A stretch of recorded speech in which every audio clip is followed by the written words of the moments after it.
Bayangkan, seseorang duduk sendirian di tengah malam yang sunyi.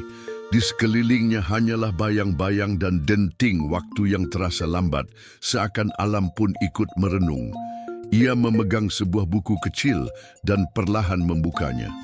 Di halaman pertama, tertulis sebuah nama yang menggetarkan, Abraham. Disinilah dimulainya kisah besar, kisah yang tak hanya menyentuh sejarah keimanan, tetapi juga menantang batas akal dan mengguncang fondasi etika manusia.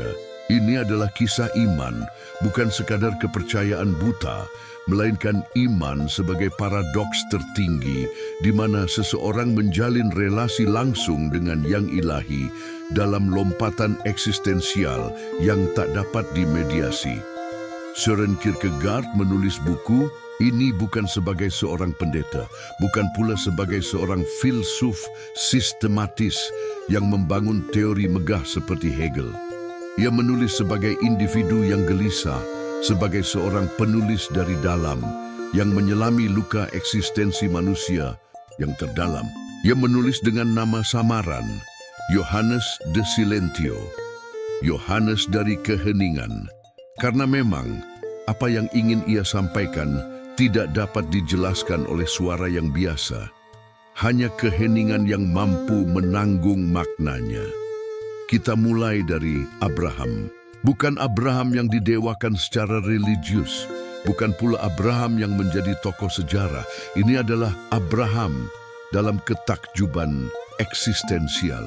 Seorang ayah yang diperintahkan oleh Tuhan untuk mengorbankan anaknya, Ishak. Dan Abraham bukannya membantah, bukannya menangis meminta belas kasihan. Ia justru bangun pagi-pagi, mempersiapkan kayu, menaiki gunung, dan bersiap menghunus pisau ke tubuh putra yang ia cintai. Mengapa? Bagaimana ini masuk akal? Etika manusia akan menghukumnya sebagai monster. Logika akan memanggilnya orang gila. Tetapi iman melihatnya sebagai pahlawan sejati. Disinilah paradoks itu muncul. Kierkegaard menyebutnya teleologis suspensi. Dari etika, penangguhan etika, demi sesuatu yang lebih tinggi, demi hubungan pribadi dengan Tuhan, Kierkegaard mengguncang pemikiran kita. Ia tidak menulis agar kita mengerti, ia menulis agar kita gelisah. Ia menggambarkan Abraham bukan sebagai simbol keimanan yang tenang, melainkan sebagai sosok yang terombang-ambing antara harapan dan putus asa. Abraham bukanlah raksasa yang tak berperasaan. Ia seorang manusia. Ia mencintai Ishak dengan cinta yang tidak terkatakan. Namun, dalam keheningan yang menyayat, ia menaati sesuatu yang lebih tinggi dari cinta manusiawi. Ia menaati panggilan iman. Kierkegaard tidak puas dengan sebelum lanjut, don't forget to comment, like, and subscribe. Penjelasan moral. Ia tidak mencari kenyamanan dalam hukum universal. Ia bertanya, apa artinya menjadi individu yang berdiri sendirian di hadapan Tuhan? Ia melawan filsafat Hegelian yang mereduksi individu menjadi bagian dari sistem. Bagi Kierkegaard, individu adalah pusat eksistensi. Dan iman bukanlah hasil dari dialektika rasional, melainkan sebuah lompatan, leap of faith, ke dalam sesuatu yang tak dapat dijelaskan. Dalam 4 pengulangan kisah Abraham di awal buku, Kierkegaard menunjukkan kemungkinan lain yang lebih rasional, lebih etis, lebih manusiawi. Abraham bisa saja menolak, bisa saja mengakui pada Ishak dan merusak hubungan itu. Tapi Abraham tidak melakukannya. Ia tetap diam, karena relasinya dengan Tuhan bersifat pribadi dan absolut, melampaui bahasa, melampaui etika, melampaui hukum manusia. Dan dalam keheningan itu, Abraham menjadi ksatria iman, bukan karena ia pahlawan yang gagah berani, melainkan karena ia mampu menyerahkan segalanya. Lalu secara paradoks menerima kembali apa yang ia serahkan dalam iman. Apa artinya menjadi ksatria iman? Itu berarti berjalan sendirian. Di tengah keramaian, ia tampak seperti manusia biasa. Ia membeli roti, bergaul dengan sesama, mencintai tertawa, dan menangis. Tetapi dalam batinnya, ia memikul sesuatu yang tak dapat dibagi, suatu relasi absolut dengan yang ilahi yang tidak dapat dijelaskan kepada siapapun. Kierkegaard membandingkan ksatria iman dengan ksatria resignasi. Sang ksatria resignasi juga mampu menyerahkan segalanya, namun ia tidak mengharapkan kembali. Ia menyerah dengan pasrah, tapi sang ksatria iman, ia menyerahkan, lalu percaya bahwa secara paradoks Tuhan akan mengembalikannya. Itulah kekuatan iman. Apa yang sedang dipertaruhkan di sini bukan hanya anak, bukan hanya cinta. Yang dipertaruhkan adalah makna kehidupan itu sendiri. Dan Kierkegaard tidak memberikan jawaban. Ia hanya menuntun kita ke ambang jurang dan mengajak kita melihat apakah kita berani melompat di dunia modern di mana iman sering direduksi menjadi aturan, menjadi dogma, menjadi slogan. Kierkegaard mengembalikannya kepada hakikat yang mengguncang. Iman sebagai penderitaan, iman sebagai kesunyian, iman sebagai hubungan langsung dengan Tuhan tanpa jaminan. Sebelum lanjut, don't forget to comment, like, and subscribe. Ia menulis untuk menggelisahkan, bukan untuk menenangkan. Ia menulis agar kita berhenti, berpikir, merenung. Apakah saya hidup dalam sistem etika atau saya hidup dalam iman sejati? Di bagian akhir bukunya, Kierkegaard berkata, jika seseorang tidak dapat memahami Abraham, maka ia tidak dapat memahami iman. Dan jika ia tidak dapat memahami iman, maka biarkan ia belajar gemetar. Inilah ketakutan dan kegentaran, fear and trembling. Bukan ketakutan yang remeh, tetapi ketakutan yang muncul dari kesadaran bahwa hidup ini tidak memiliki kepastian kecuali relasi batin dengan yang ilahi. Dan kegentaran bukanlah kelemahan, melainkan respons eksistensial terhadap realitas yang lebih besar dari akal manusia. Buku ini bukan hanya tentang Abraham. Ini adalah cermin bagi setiap kita. Sebuah tantangan. Apakah kita berani hidup sebagai individu sejati di hadapan Tuhan? Apakah kita sanggup menanggung paradoks iman? Apakah kita siap berjalan sendirian, dalam sunyi, dalam iman yang tak dapat dibuktikan, namun justru itulah kekuatannya. Dan di malam sunyi itu, ketika halaman terakhir tertutup, sang pembaca tidak lagi sama. Ia telah diajak masuk ke kedalaman batin manusia, ke jurang eksistensial, ke tempat di mana iman bukan lagi konsep, melainkan keberanian yang hidup. Dan tatkala kita berdiri di hadapan kisah Abraham, kita pun gentar. Bukan karena ia berani mengorbankan anaknya, melainkan karena ia mampu percaya bahwa Allah akan mengembalikan Ishak kepadanya. Di dalam dunia etika universal, Abraham adalah pembunuh. Tapi dalam ranah iman, ia adalah sang bapa dari segala yang percaya. Dan disinilah letak keajaiban, bahwa seorang manusia bisa berdiri sendirian, melampaui etika, demi hubungan yang lebih tinggi, lebih mutlak, hubungan kepada Allah. Kierkegaard mengajak kita menengok lebih dalam ke dalam jantung iman. Iman bukan sekadar menerima doktrin, bukan pula sekadar rasa nyaman. Iman adalah paradoks, dan karenanya ia adalah penderitaan. Iman adalah melompat ke dalam ketidakpastian dengan keyakinan mutlak. Iman adalah melampaui batas rasionalitas dan etika untuk menyentuh misteri mutlak dari yang ilahi.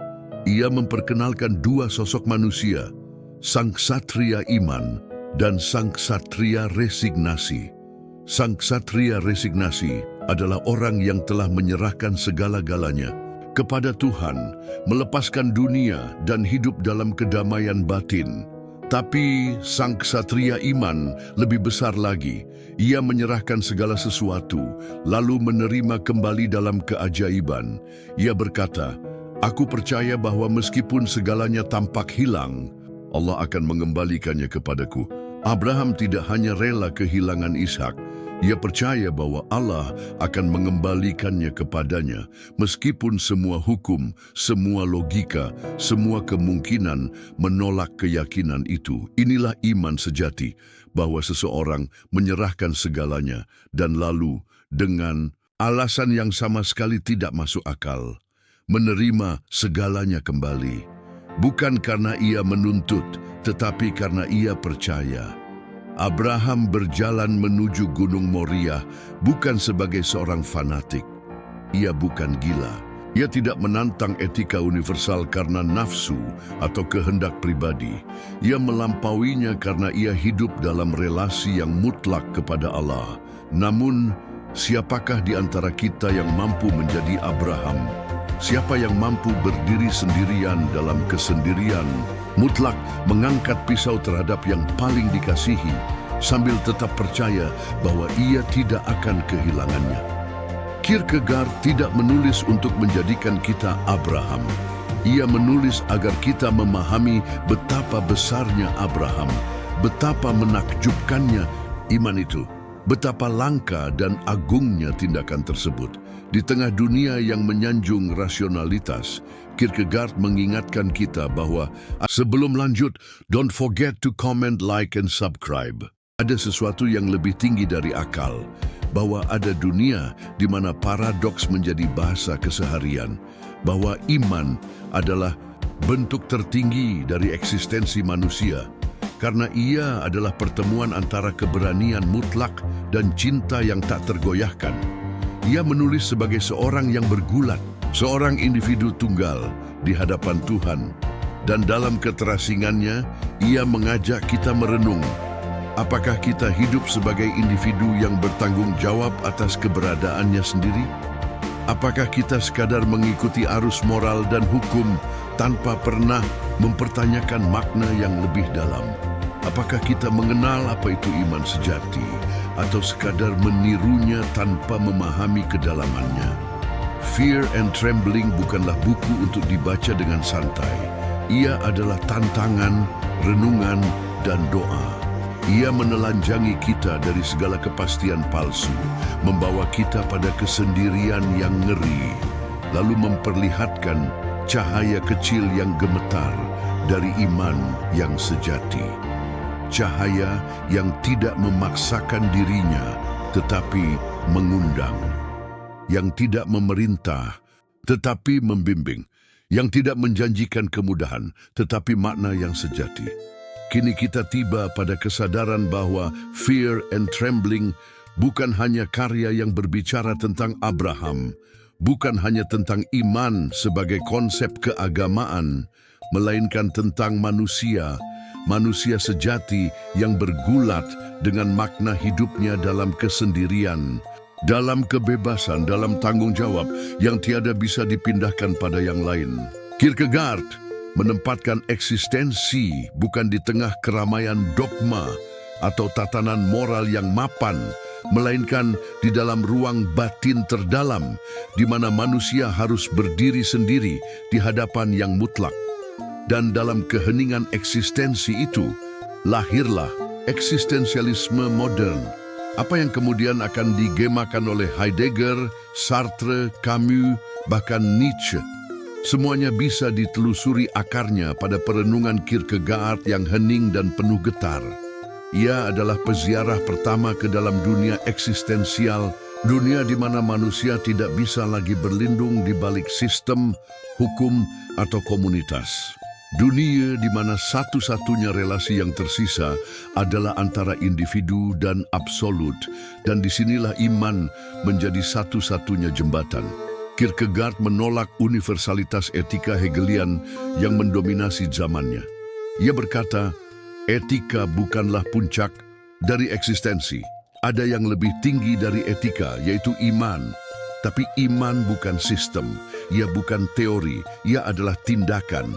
Ia adalah keberanian yang melompati logika demi kasih. Ia adalah kesetiaan kepada yang tak terlihat.